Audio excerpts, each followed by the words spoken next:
Radhika madam గారిని కూడా ఆహ్వానిస్తున్నాం. సిపిఎం పాఠశాల ప్రధానోపాధ్యాయులు ఇన్ఛార్జి చెడగడ్డ సార్ను కూడా సభావేదిక మీదకి సాధారణంగా ఆహ్వానిస్తున్నాము. ప్రభుత్వ పాఠశాలల్లో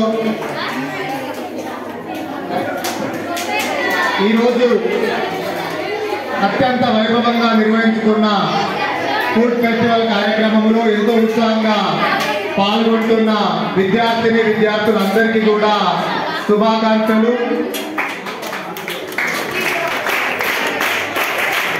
తెలంగాణ రాష్ట్ర ప్రభుత్వం అత్యంత ప్రతిష్టాత్మకంగా ప్రభుత్వ పాఠశాలను బలోపేతం చేయాలనే ఉద్దేశంతో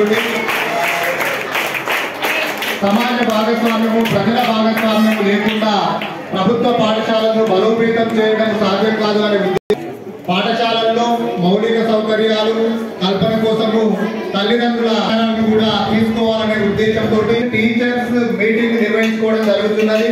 ఇందులో విద్యార్థుల యొక్క విద్యా ప్రగతిని పరిశీలించడమే కాదు, పాఠశాల యొక్క స్థితిగతులను కూడా పరిశీలించుకుంటూ మీటింగ్కు వచ్చినమా పోయినమా అన్నట్టు కాకుండా పిల్లలు చేయాలి. గత నెలలో విద్యార్థుల ప్రగతి ఏ విధంగా ఉంది, ఈ నెలలో ఈ ప్రగతి ఏ విధంగా ఉందని కూడా తల్లిదండ్రులు ఆలోచించుకోవాల్సిన అవసరం ఉంటుంది.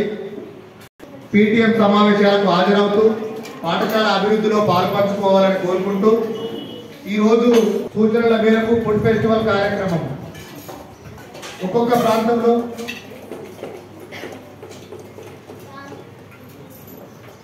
అమ్మాదర్శ పాఠశాల ప్రాంతంలో ఏ రకాల ఈ కార్యక్రమాన్ని కంటిన్యూషన్ చేయవలసిందిగా రాధికా మేడం గారిని ఆహ్వానిస్తున్నాం. పోస్తున్నాడు ఎవరైనా చెప్తారా?